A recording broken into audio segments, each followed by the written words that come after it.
Prayer చేసుకుందాం.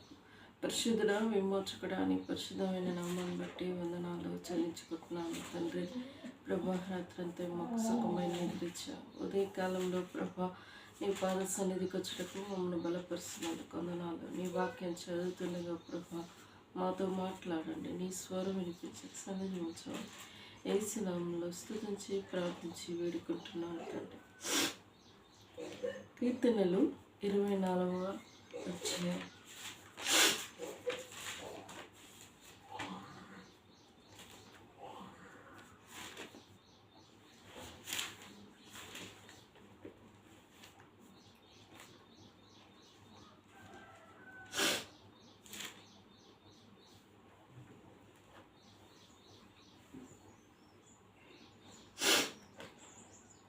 భూమియు దాని సంపూర్ణతయు లోకమును దాని నివాసములు యెహోవాయే.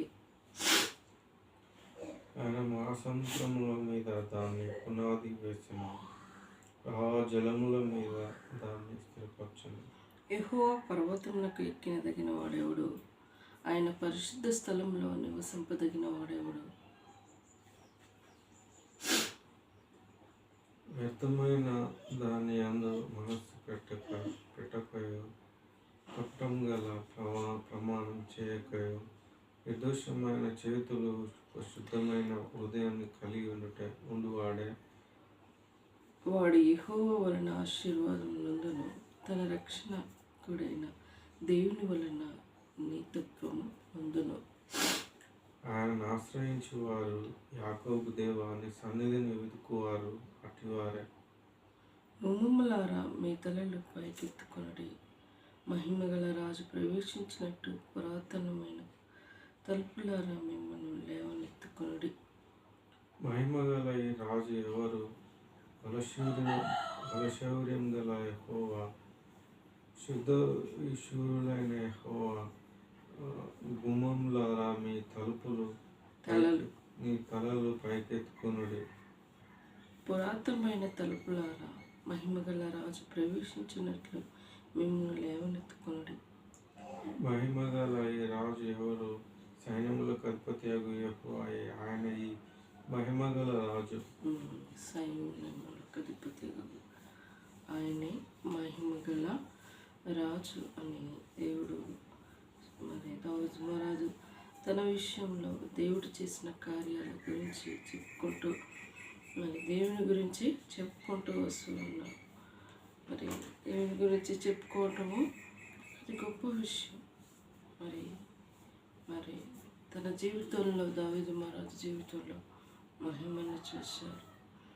మరి తన జీవితంలో మరి దేవుడు ఏ విధంగా యుద్ధాలు జరిగినప్పుడు, మరి సైన్యము తరుగుతున్నప్పుడు, మరి దావీదు మహారాజుని దేవా యుద్ధంలో ఎలా పైకి లేవనెత్తి, మరి యుద్ధశూరుడుగా, మరి ఎట్లా ఏ విధంగా జయశూరుడుగా తనని జీవితంలో ఏ విధంగా చేశాడు, మరి దేవుని గురించి తన సాక్ష్యం చెప్పుకుంటూ వస్తూ ఉన్నాడు.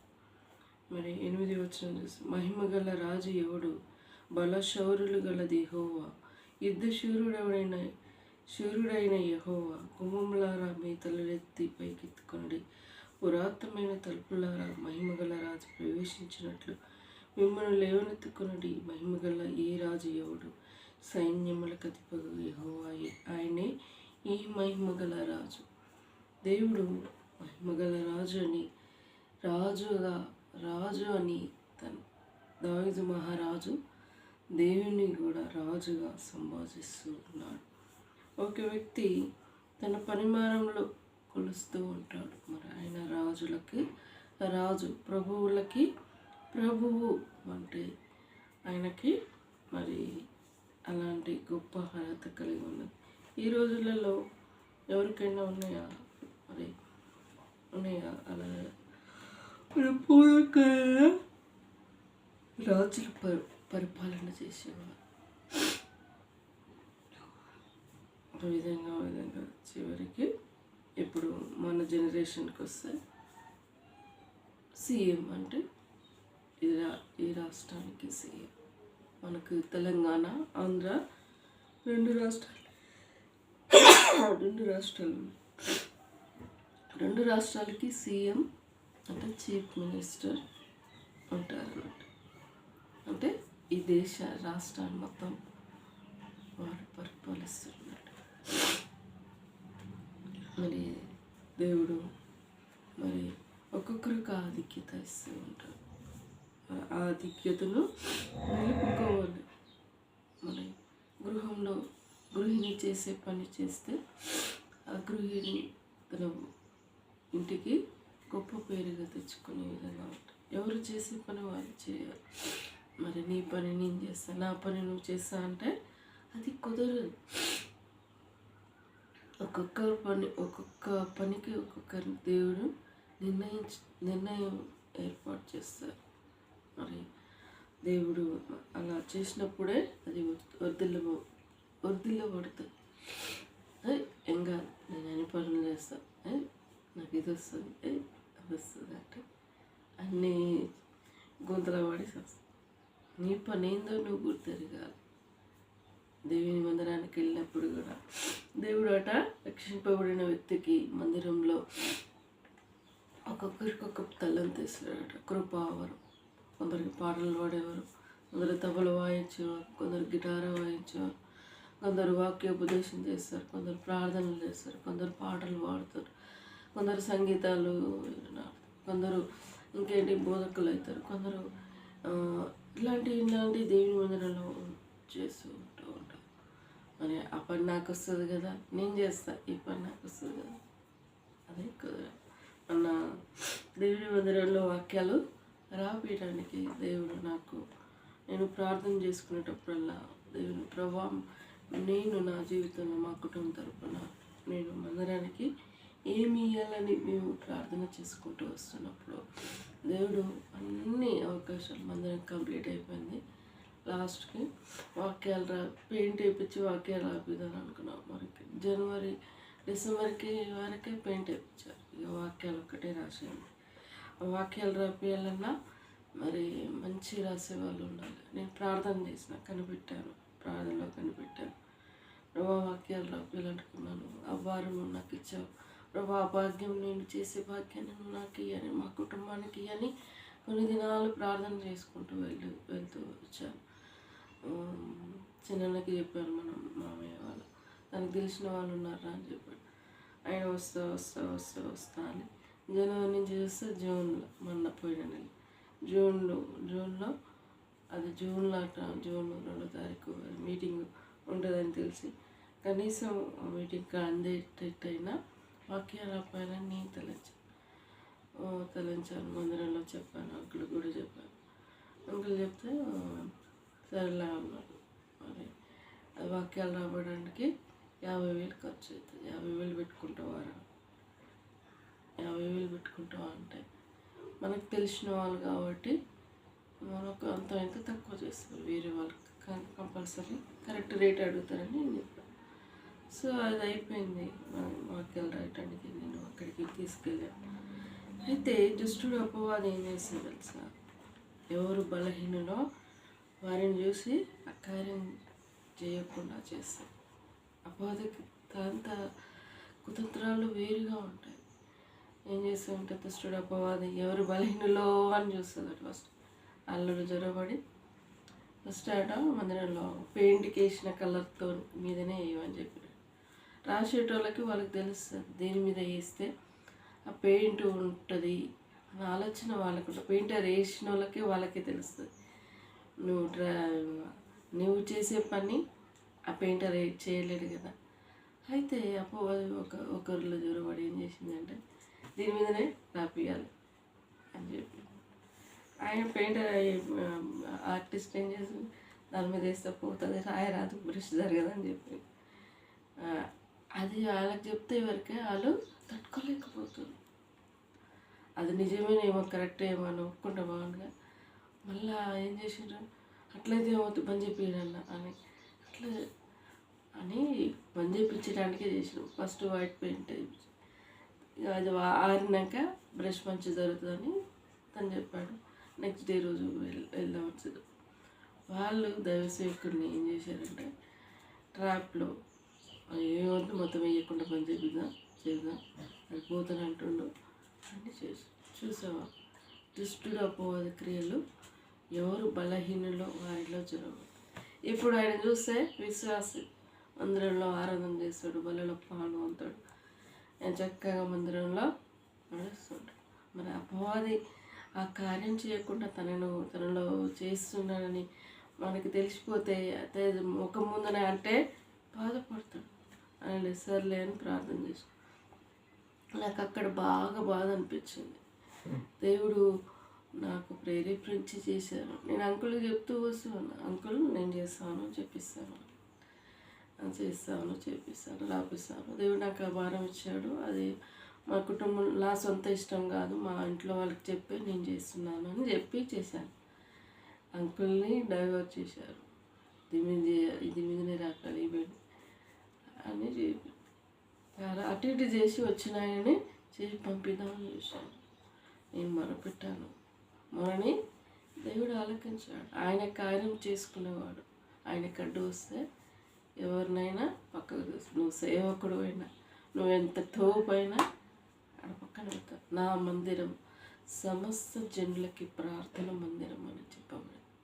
నువ్వు దేవుని మందిరానికి వెళ్ళినప్పుడు కానుక ఇచ్చినా నువ్వు దేవునికి ఇస్తేనే అది వేస్తేనే అది నీకు ఆశీర్వాదం ఉంటుంది. ఇది నేను ఇస్తే సేవకుడు తింటాడు, నా ద్వారా ఈ సేవకుడు పోషింపబడుతుండు అన్న వ్యక్తికి తన కుటుంబంలో ఎప్పుడూ ఆశీర్వాదం ఉండదు.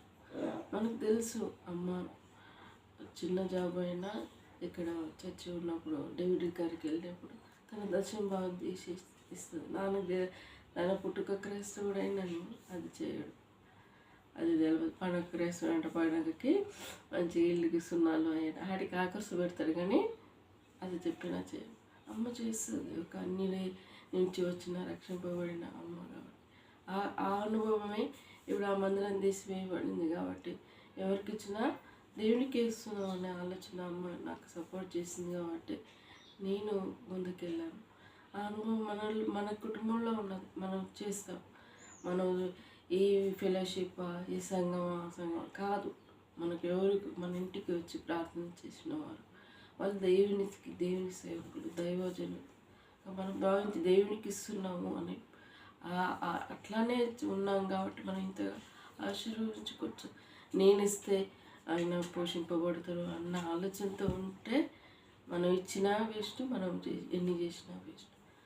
అలాంటి అనుభవం మన కుటుంబంలో లేదు. అదేవిధంగా నేను వారంతో ప్రార్థన చేసి దేవుని మందిరానికి వాక్యాలు రాపడానికి అద్భుత రీతిగా తెల్లారి అంకులు 6 వాక్యాలు ఇప్పటి వరకు 5 చాలు రా తర్వాత రాపిద్దామంటే 6 రాపించమని సెండ్ చేసి ఎమ్మటి వాళ్ళకి మనసు మార్చుకొని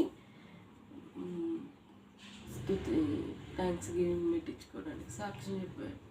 అంటే దుష్టుడు అపవాది అది నేను చేయడానికి అబ్బా ఎంత బాగుంది, ఇది నేను చేస్తే అంటే సంఘంలో ఘనత కోసం మెప్పు కోసం చేస్తూ ఉంటారు. ఇలాంటివి ఉంటాయి. అది కంపల్సరీ. ఇది ఇన్ని పైసలు నేను పెట్టాను, ఇది నా సంఘం, నాది, నేను అని చేస్తూ ఉన్నారు. ఇలాంటివి ఉన్నాయి కాబట్టి సంఘాలలో చర్చిలలో గొడవలు జరుగుతూ ఉన్నాయి. సంఘ పెద్దలని రూపాయలు చూస్తారు, సేవకుని పక్కన పెడతారు. నేను చెప్తే నువ్వు వినాలి, మేము చెప్తే నువ్వు వినేది కాదంట. వాళ్ళని ఏమనలేక సేవకులు కూడా నోరు మూసుకొని చేస్తారు. ఏమని అంటే కోపపడతారు, నన్ను ట్రాన్స్ఫర్ చేస్తారేమో. అలానే ఉన్నారు సేవకులు. మనం ఏది ఎవరిని నొప్పించకుండా ప్రభువా ఇది దేవుని కార్యం, ఇది దుష్టుడు అపవాది వీనిలో జరబడి చేసిన తన మనసు బుద్ధి చెప్పుకోవాలి. ఆయన సన్నిధానంలో మొరపెడితే దేవుడు వారి మనసు మారుస్తుంది. అది చేయాలి. కానీ గొడవకి మనకు ఆస్కారం ఉండదు. నాకు ఆ రోజు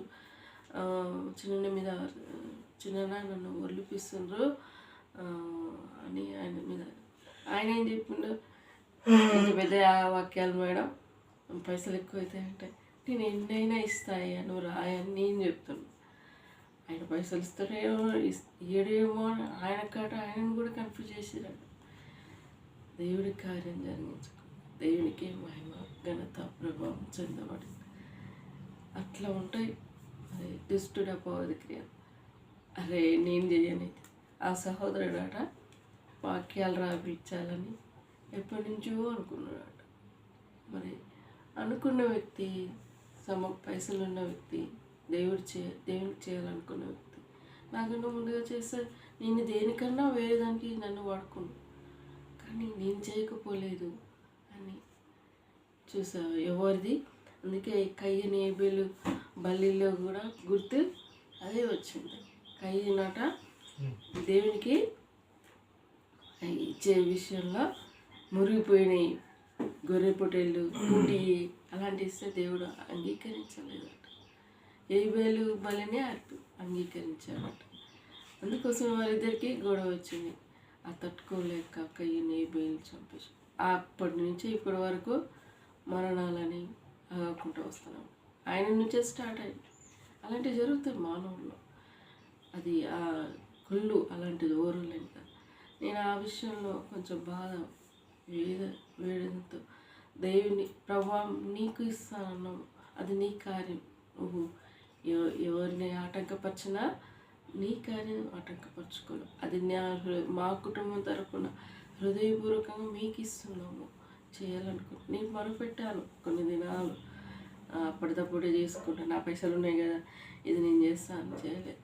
అది కూడా ఆ టైం నేను దాని విషయంలో మీ ఇంట్లో సమకూర్చుకోవడానికి అమౌంట్ పక్క సమావేశం అవి ఖర్చు అయిపోయినాయి. కానీ దేవుడు ఆ కార్యానికి సమకూర్చాడు. చూసావు, దేవుని కార్యాలు మనం ఏం చేస్తూ ఉంటాం, దీనికి చేయాలని సమకూర్చుకుంటాం, కానీ అది దేనికి పోతుందో మనం దేవునికి చేసేటప్పుడు ప్రవాహం నాకు ఇది అది మాకు చేయాలనుకున్నాం, సమకూర్చండి ప్రభు అని చేసినాం. దేవుడు సమకూర్చాడు.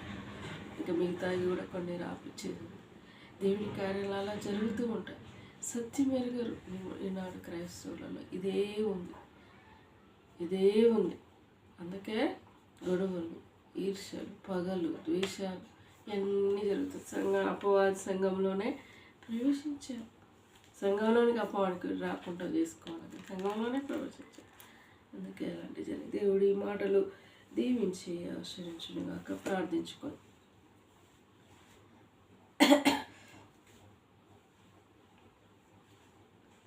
పరిశుద్ధుడా విమోచకుడాని పరిశుద్ధమైన నామాన్ని బట్టి వందనాలు ప్రభా. తిరిగి ఈ రోజు కోసం స్థితిపరిచినందుకు స్థుతిస్తున్నాను. మా కుటుంబ పట్ల నువ్వు చేసుకొస్తున్న మేలును బట్టి స్తోత్రాలు చెల్లించుకుంటున్నాను ప్రభా. జ్ఞాపకం చేసుకోండి. మందిర అక్కరోసులు మందిరంలో ఉన్నాం. ప్రతి ఒక్కరిని ఎవరైనా కష్ట దుఃఖ వేద బాధనలో ఉంటే వారి ఆదరించండి ప్రభా. నీకు వందనాలు. వారిని దృష్టించండి. వారి ప్రార్థనకి జవాబు ఇవ్వని ప్రార్థిస్తున్నాను ప్రభా. సేవకుని జ్ఞాపకం చేసుకో. మేము కూడా ఇంకా మందిరానికి వాక్యాలు నేర్పాలి. కొంచెం టైం పడుతుంది కూడా. మంచిగా మిగతా గోడకి పెయింట్ వేయించేది ఉంటుంది, అది కూడా తీసి మిగతా వాక్యాలు రాపించట్లో నన్ను బలపరచండి ప్రభా. సహాయపడమని ప్రార్థిస్తున్నాను. ఇంతవరకు చేసిన మేలుని బట్టి వందనాలు. మరి మందిరంలో మైనది దాసులు ఆశించిన రీతిగా పైన అది ఫ్లోర్ అది స్లాబ్ వేసి రూమ్లు కట్టాలని వారు తలంచారు. వారి ఆశ అది నిశ్చితంలో. అది నీకు ఆ మందిరానికి ఏది అవసరమో నువ్వు తెచ్చే దేవుడు దేవా. అది నీకు తెలిసి ఉన్నది దేవా. సహాయపడు ప్రార్థిస్తున్నాను. ఎవరిని ఎప్పుడు వాడుకుంటావు, ఎవరి ప్రతిఫలము నువ్వు వాడుకునే విధంగా ఉంటావు. వారిని వేరిగిన దేవుడు ప్రభా దీవించండి, ఆశ్రయించండి. మందిరక్కర్లని ఈ మహిమాశ్రంలో తీర్చుకుంటూ వచ్చినందుకు వందనాలు. ఎవరు నీకు హృదయపూర్వకంగా మంచిగా ఇచ్చారో వారిని దీవించండి ప్రభా. వారికి రెండంతలుగా ఆశీర్వదించమని ప్రార్థిస్తున్నాను. సేవకుని పోషకుడిగా నువ్వు పోషించుకుని నడిపిస్తున్నందుకు వందనాలు. దీవించండి, ఆశ్రయించండి. ఇంకా ప్రార్థిస్తున్నాను నా యేసయ్య నా కుటుంబం పట్ల చేసిన మేలుని బట్టి వందనాలు. అమ్మ నాన్న ఆరోగ్యంలో వారి జీవితాల్లో సార్లు ఇంతవరకు పోషించుకుంటూ నడిపించుకొచ్చు వచ్చావు దేవానికి వందనాలు. నేను పొలము నాటుబడట్లో కృపదయ చేయండి, అక్కర్లు తీర్చండి ప్రభా. ఇంకా ప్రార్థిస్తున్నాను నా యేసయ్య. మరి కుటుంబ సమస్యలు ఉన్నాయి నాయన, మాకు ఉన్నాయి, మ్యారేజ్ విషయంలో నాయన. మరి నా విషయంలో నీ చిత్తం మరి బయలుపరచని వాక్యంతో మాట్లాడండి, సమకూర్చండి, సహాయపడండి. డిసెంబర్లో మా గృహంలో సంతోషాన్ని నింపండి ప్రభా. నా తల్లిగా తండ్రిగా యాజకత్వం వహించండి. నిజంగా వీళ్ళు దేవుని ఎరిగి ఉన్నారు. వీరు దేవుని ద్వారా దేవుని మహిమ చిన్న అనేకులు అద్భుత రీతిగా గ్రహించే రీతిగా ఆమె విషయంలో జరుగుటకు సహాయపడి. నరుడు ఒంటరిగా ఉండటం మంచిది కాదన్నప్పుడు సరి అని నేను తనకి కరెక్ట్ పర్సన్ అయితే మా ఇరువురు జీవాలు జరుగుటకు మార్గం సరళపచ్చు, అక్కరలు తెచ్చి సమాధానం తెచ్చి ప్రతి విధమైన ఆటంకాలు తీసివేయని ప్రార్థన. గ్రూప్ ఫోన్కి నోటిఫికేషన్ కూడా వస్తుంది. అది నిశ్చితమైతే నేను కూడా ప్రిపేర్ అవ్వటకు సహాయపడు. తమని విషయంలో కూడా ప్రార్థిస్తున్నాను. అయ్యా వచ్చే నెల 7వ తారీఖు ఎగ్జామ్. అయ్యా చదువుకున్నట్టుకు ఆసక్తి చూపించాలి. కాన్సన్ట్రేషన్, ఏకాగ్రత తనని స్వాధీనంలో ఉంచుకుంటూ తన ద్వారా వచ్చే మహిమను దుష్టుడు దొంగిలించకుండా కంచి వేయండి. ఎగ్జామ్ రాష్ట్రకు సెలెక్ట్ అవుటకు ప్రియబిడ్డను దీవించమని ఆశీర్వదించమని కోరిక. దాని లైఫ్ పార్ట్నర్ విషయంలో కూడా అయినా మరి ముంబై ప్రొఫెసర్ విషయంలో మరి వాక్యంతో మాట్లాడండి. వాక్యంతో మాట్లాడితే సమాధానం ఇస్తే నేను వెళ్తాను. ఆ సహోదరు నా కూతురు మా ఇంటి కోడలిగా చేస్తాను. ఇచ్చుటకు తన మంచి మనసు అయితే ప్రభా వారికి నువ్వు సమాధానం ఇవ్వండి ప్రభా. నీ కార్యాలు గొప్పగా ఉంటాయి. ఊహించలేని కార్యాలు, గ్రహించలేని కార్యాలు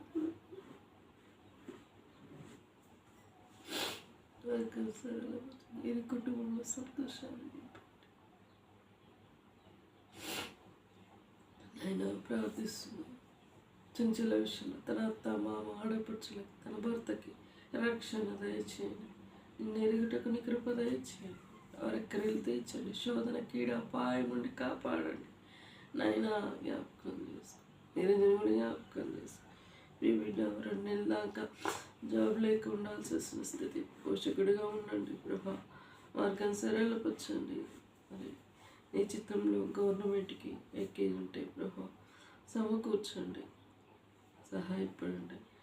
మరి ఆన్లైన్ చేయడానికి వీళ్ళకి కొంచెం బాధ ఉంది, కానీ వీళ్ళు కాల్ చేయాలి కదా ప్రభా. నిశ్చితమైతే కాల్ చేయటకు వారి మనసును దయచేయండి. ఏదేమైనప్పటికీ ప్రభా బిడ్డకి తన పోషకునికి కుటుంబ పోషణ కోసం జాబుని వీళ్ళంత త్వరలో ఆమెకు సెటిల్ చేయమని ప్రార్థిస్తున్నాను. పిల్లల విషయంలో కావ్య జాబ్ కోసం రాసింది. ఆ బిడ్డ కూడా జాబ్లో నిలబెట్టండి. వచ్చే సంవత్సరం బిడ్డ వివాహం కోసం సిద్ధపడటం, బిడ్డ వివాహం జరుగుటకు మార్గం సరళ. నా బీటెక్ పూర్తవటకు కృప దయచి అక్కరలు తీర్చండి. ఇంతవరకు చేసిన మేలుని బట్టి వందనాలు. మా పోషకుడుగా, మా దేవుడుగా మాకుంటున్నందుకు వందనాలు నాయన. నీకు స్తుతిస్తున్నాను. అన్ని విషయాలని దయగల చేతికి చెప్తా నేను తగ్గించుకుంటూ నేను ఆమెను హెచ్చించుకుంటా. ఏసు దివ్యమైన నామములో స్తుతించి ప్రార్థించి వేడుకుంటున్నాను తండ్రి. ఏసు రక్తమే జయం, సిల్వ రక్తమే జయం. ఏసిన సంపూర్ణ విజయం కలుగునుగాక. అపవాది క్రియల అనంతం నాశనమగునుగాక. ప్రైజ్ లార్డ్ అండి. సో నేను మా వీడియోలు అన్నోన్ పర్సన్ సబ్స్క్రైబర్స్ కాకుండా వేరే వాళ్ళు చూసేవారైనా, సబ్స్క్రైబ్ చేసుకున్న వాళ్ళైనా, మీ కుటుంబంలో ఏదైనా ప్రాబ్లం ఉంటే కామెంట్ రూపంలో మాకు తెలియజేయండి. ఉదయకాలంలో మీ కోసం మేము ప్రార్థిస్తాం. మా కుటుంబ సభ్యుల్లో మీరు ఒక్కరుగా భావించి మేము మీకోసం ప్రార్థిస్తాం. దేవుడు ఈ మాటలు దీవించి ఆశీర్వదించును గాక.